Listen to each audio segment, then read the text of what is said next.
this was the very first deal I ever did.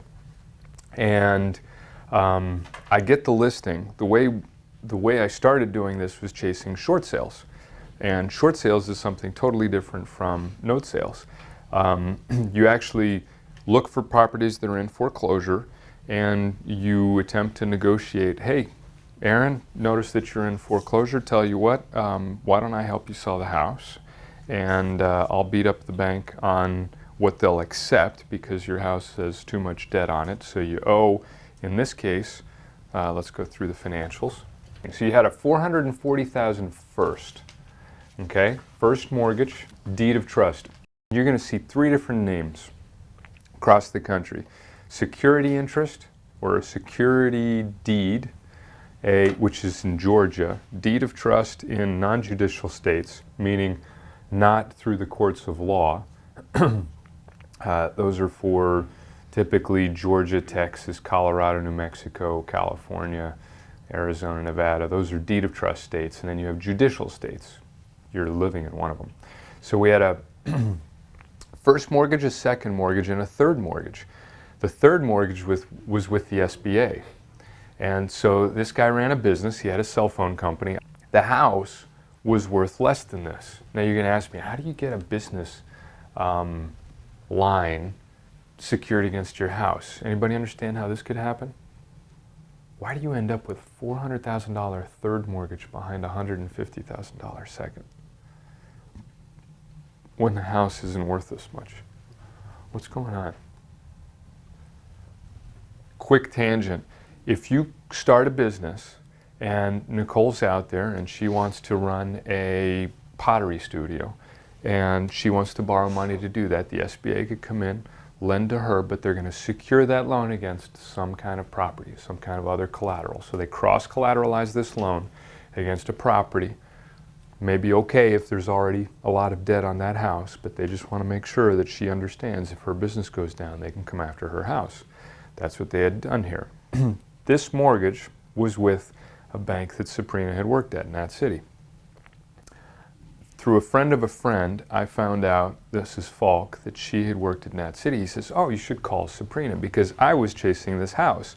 And when I saw that the name was Nat City, I asked, Sabrina, is there any way that we can do anything other than a traditional short sale? I call up Sabrina and I say, hi, my name's Dean, and there's this note, $150,000 note. What do I do? And literally, she says, okay, you have a pen? Take out a pen and paper. I said, okay, I'm ready. She says, okay, write down this phone number. Write down this fax number. What was her name? Marianne. Marianne. Write down Marianne Vaccaro's name. Okay, here you go. Now, you were going to, what's the amount? $150,000? Okay, hang on a second. She pulls out her calculator. She says, you're going to offer $20,000. I said, how'd you come up with that? She said, shut up, don't matter. Just write it down. And they're going to counter at between $35,000 and $42,000. Lo and behold, they counted at $35,000.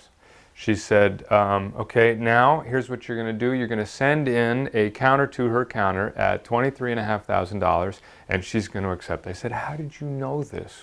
Like, how do you understand what it is that they're going to do? She said, I wrote the book. I basically wrote their procedures and policies on exactly what they're supposed to do in a situation like this. So they accepted that offer at $23,500. Now, what was going on? In Nat City's mind, let's go back, there were two things going on. This mortgage was in foreclosure, had started the foreclosure process. This mortgage had started a foreclosure process. Both of them were going on at the same time. Don't forget this. This business runs on information. He or she with the best information wins. Nat City, I believe to this day, thought that this trustee sale was being held by this mortgage, not by the third mortgage holder. And I think they thought they were going to be wiped out. And so they thought on December the 28th, remember, we're in December, we're in mid-December. We got a deadline coming up. They saw, because I told them, made sure they knew there is a sale coming up on December the 28th, leaving up to them to determine whether they're going to get wiped out. So they accepted, probably thinking, what a sucker he is. And so now we've basically bought a $150,000 mortgage for $23,500. It came out of my IRA. It was all my personal money, retirement money. Now, the thing was about this at the time that was kind of funny was Sabrina said, yeah, write this. They're going to ask you to send them a certified check. There you go. So I got it accepted. I was like, yeah, I called up Sabrina. So excited. But here's the interesting thing. We're, 15 days later, right? Just bought the note. 2 days after the sale, guess who took it to sale? The third mortgage holder. Without going into too many details, if you want to learn more about this, we can. But the third mortgage holder, the $400,000 third deed of trust, went to sale. He now owns the house, subject to $440,000 worth of debt, $150,000 worth of debt. This he exchanges for the title to the house. Once again, we'll go through this in the foreclosure session. So he owes $590,000 worth of debt on the house, but he owns the house. The bank owns the house. The bank is called Valley Community Bank, local community bank. And my mortgage is still ahead of him.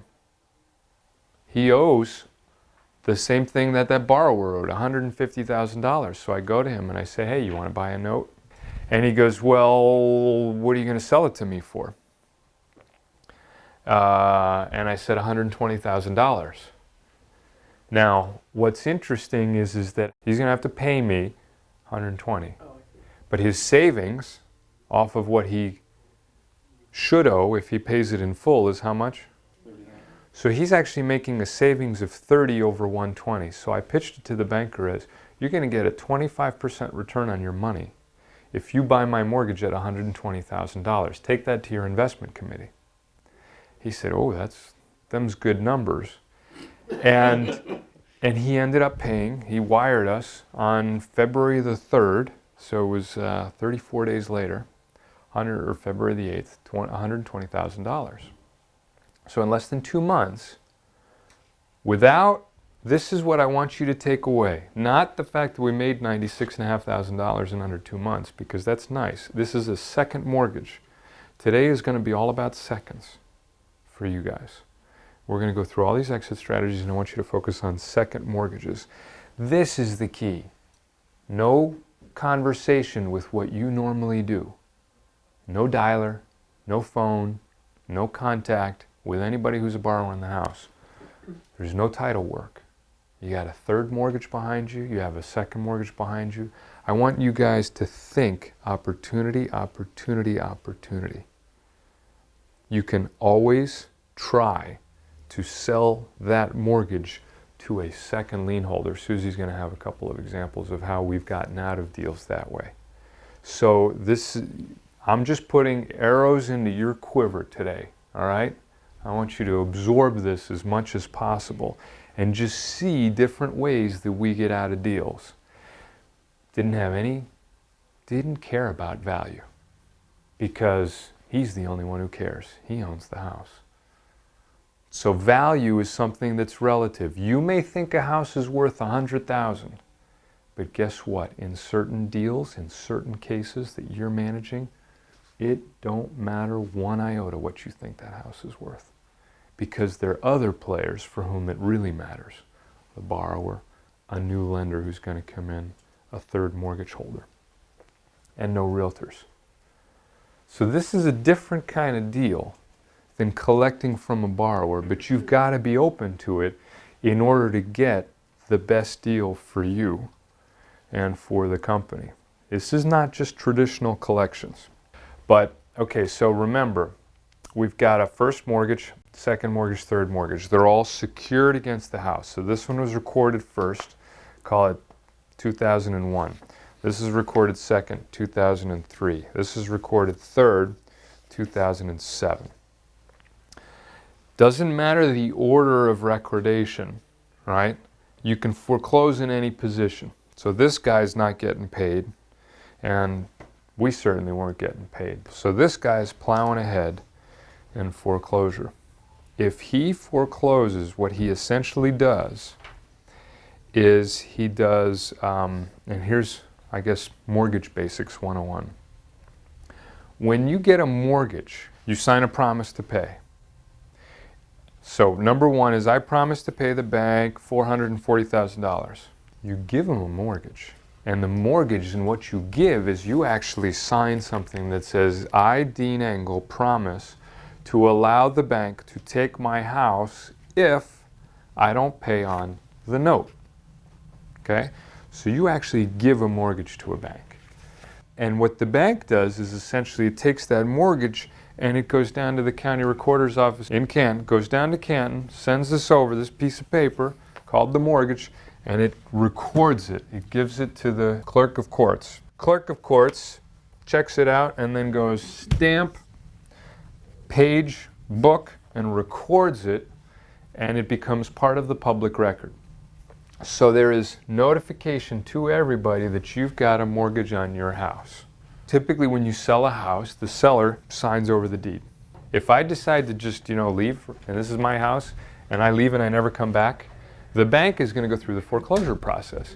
And at the sale, sometimes it's called trustee sale, sometimes it's called sheriff sale, sometimes it's called auction, the bank forces, or the lender forces, the sale of the property, and you, as the owner of the house, don't sign anything. It's signed for you. And that's why it's called, in a deed of trust state, your house is actually held in trust by the lender, the trust owner, who has a trustee who's responsible for executing.